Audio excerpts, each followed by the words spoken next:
जय गुरु जी संगत जी, सभी प्यारी संगत को जय गुरु जी। गुरु जी महाराज के चरणों में प्रणाम, कोटि कोटि प्रणाम।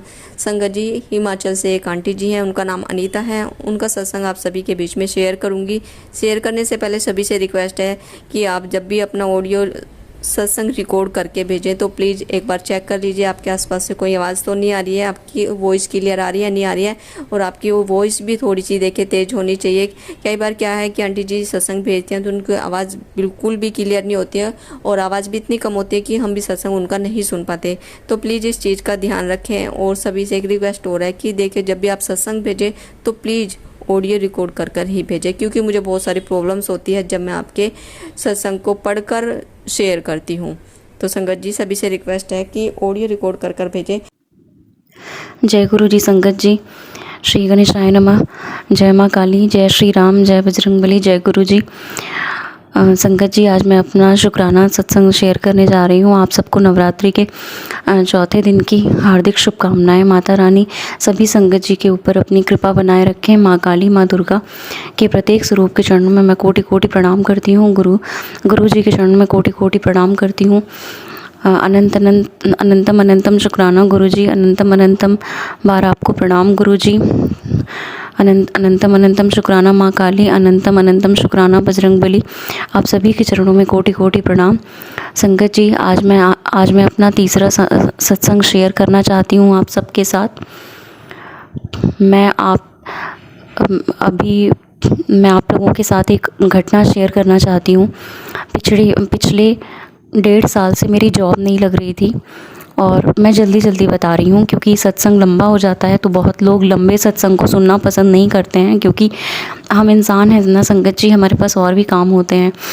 तो मेरा भी ऐसा ही थोड़ा नेचर है, इस चीज़ के लिए मैं माफ़ी चाहूँगी संगत जी। लेकिन जो लंबे सत्संग होते हैं मैं उनको थोड़ा सुनने में आलस महसूस करती हूँ। जो छोटे छोटे सत्संग होते हैं जैसे 4 मिनट के, 5 मिनट के, 10 मिनट के, तो उनको मैं सुन लेती हूँ। तो मुझे लगता है कि मेरी जैसे कई और लोग भी होंगे जो ये सोचते होंगे, इसलिए मैं थोड़ा जल्दी बोल रही हूँ और पॉइंट वाली बातें बता रही हूँ। तो मेरे साथ ये हुआ है, मेरे साथ बहुत सारे चमत्कार हुए हैं, गुरुजी ने किए हैं, माँ काली ने किए हैं, बजरंगबली ने किए हैं।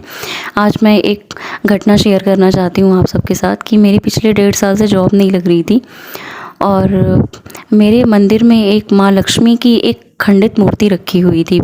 वो मूर्ति जो है वो पिछले 1 साल से मतलब टूट गई थी। जो उनका उसमें टूटा कुछ नहीं था, उनका हाथ पैर मुंह बिल्कुल सही सलामत था, लेकिन जो उनका मुकुट था पीछे का वो डैमेज हो गया था। तो उनके मुकुट को मैंने तो ऐसे तोड़ के फेंक दिया था, और वैसे ही मैंने उनकी मूर्ति को साफ़ सुथरा करके रख दिया था। तो मेरे घर में गुरु जी का कोई स्वरूप नहीं है, मैं महादेव को ही गुरु जी मानती हूँ। तो मेरे मंदिर में महादेव की फ़ोटो रखी हुई थी। महादेव, उसमें महादेव अपने परिवार के साथ थे। उसमें माता पार्वती, गणेश जी, कार्तिकेय भगवान जी, नंदी जी और गंगा मैया के साथ उसमें महादेव थे। तो उन्हीं के सामने मैंने वो लक्ष्मी गणेश जी की मूर्ति रखी हुई थी।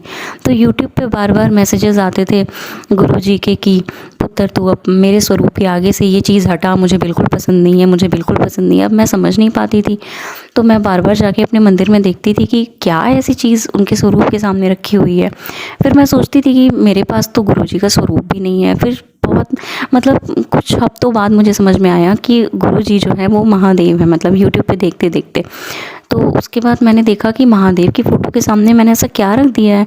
तो उसके बाद मैंने अपना दिया देखा, तो दिया जो था मेरा वो थोड़ा काला पड़ गया था। तो उसके बाद संगत जी मैंने अपना दिया चेंज कर दिया, नया दिया ला के रखा। उसके बाद भी गुरु जी के मैसेजेस आते थे कि मेरे स्वरूप के सामने तूने ये चीज़ रखी है और तू इसको हटा, मुझे बिल्कुल पसंद नहीं है। फिर भी मुझे नहीं समझ में आता था। उसके बाद फिर कुछ दिन बाद गुरुजी के मैसेजेस आना शुरू हुए कि पुत्र, और तुझे कितनी बार बोला है, तू समझती क्यों नहीं है, और अपने मंदिर में से ये खंडित मूर्ति हटा। और मतलब मैं ये मैसेज देख करके यूट्यूब पर बिल्कुल शॉक्ड हो गई कि किस तरीके से गुरुजी बिल्कुल मतलब हम लोगों का ख्याल रखते हैं। मतलब वो ऑसम है गुरुजी, यू आर ऑसम रियली। मेरे पास कोई शब्द नहीं है प्रभु कि मैं गुरुजी मैं किस तरीके से आपका शुक्राना करूं। और उसके बाद जब मुझे समझ में आया कि मतलब ये भी एक फिर यूट्यूब पर ही मैंने एक सत्संग सुना, तो उसमें बताया था गुरुजी ने कि खंडित मूर्ति हटा दो और इससे तुम्हारे पैसों में तुम्हारी प्रॉब्लम आ रही है, रुकावट आ रही है। तो उसके बाद मैंने जा कर के वो खंडित मूर्ति मैंने अपने घर में से मंदिर में से हटा दी। उसके बाद भी संगत जी, मैं इतनी बड़ी बेवकूफ़ हूँ कि मैंने वो खंडित मूर्ति अपने मंदिर में से तो हटा दी, लेकिन मंदिर के सामने एक जगह है, तो मंदिर के सामने ही मैंने उसको न्यूज़पेपर में लपेट करके और मैंने उसको खिड़की पर रख दिया, वहीं मंदिर के सामने ही। मतलब मंदिर में से हटा दिया लेकिन मंदिर के सामने न्यूज़पेपर में लपेट के रख दिया। उसके बाद भी मैसेजेस आने लगे कि उसके बाद मैसेज आया कि पुत्र तेरे घर के किसी कोने में ये खंडित मूर्ति पड़ी हुई है, तो इसको अपने घर से हटा। And I was really shocked कि मतलब गुरु जी क्या हैं, बिल्कुल वो सच में शिव के अवतार हैं। मैं अनंत अनंत कोटि बार प्रणाम करती हूँ गुरु जी। मतलब इस तरीके से आप अपने भक्तों की रक्षा करते हैं, आप अपनी संगत की रक्षा करते हैं, और बिल्कुल एक कितने केयरिंग और कितने लविंग हैं हमारे गुरुजी। कितनी छोटी छोटी चीज़ों का उन्हें ख्याल रहता है। उसके बाद उस दिन बृहस्पतिवार का दिन था और रात के 8 बजे मैंने तुरंत वो खंडित मूर्ति पेपर में लपेट कर तुरंत उसको मैं, मेरे घर के पास ही मंदिर है और मैं उसमें रख कर आई पीपल के पेड़ के नीचे। और आप संगत जी, मैं आपसे बता रही हूँ, जुलाई में मैंने ये काम किया, 3 या 4 जुलाई को मैंने ये काम किया।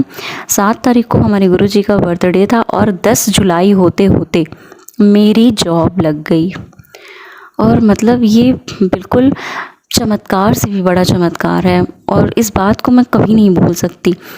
तो मैं यही कहना चाहूँगी कि अगर आप संगत जी, मेरे प्यारे प्यारे संगत जी, अगर आपके भी घर में कोई खंडित मूर्ति है तो प्लीज़ आप एक बार चेक कर लो उसको अपने मंदिर में, अपने घर में चेक कर लो और उसको आप बाहर रख दो। क्योंकि सिर्फ ब्लैक मैजिक से ही नहीं, ये सारी चीज़ें भी हमारे घर में हमारे रिश्तों पर कलह क्लेश का कारण बनती हैं, नेगेटिव एनर्जीज़ को स्प्रेड करती हैं।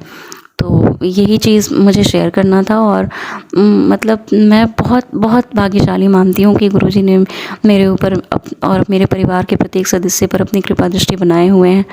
और मैं बहुत बहुत शुक्राना करती हूँ। शुक्राना मेरे गुरुजी, शुक्राना माँ काली, शुक्राना बजरंगबली, शुक्राना सीताराम जी। आप सभी के चरणों में कोटि कोटि प्रणाम। और मैं गुरुजी का पावरफुल मंत्र चैंट करना चाहती हूँ। ओम नमः शिवाय, शिवजी सदा सहाय। ओम नमः शिवाय, गुरुजी सदा सहाय। अनंत अनंत अनंतम अनंतम कोटि प्रणाम गुरुजी, शुक्राना गुरुजी, जय गुरुजी, शुक्राना गुरुजी। ओम नमः शिवाय, शिवजी सदा सहाय। ओम नमः शिवाय, गुरुजी सदा सहाय। धन्यवाद। तो संगत जी, हम सत्संग को करेंगे विराम। विराम करने से पहले करेंगे गुरु जी का मंत्र जाप। ओम नमः शिवाय, शिवजी सदा सहाय। ओम नमः शिवाय, गुरु जी सदा सहाय। ओम नमः शिवाय, शिवजी सदा सहाय। ओम नमः शिवाय, गुरु जी सदा सहाय। मुझसे या संगत जी से कुछ गलती हो गई हो संगत जी, गुरु जी तो हमें क्षमा करना। जय गुरु जी, शुक्राना गुरु जी, लव यू गुरु जी।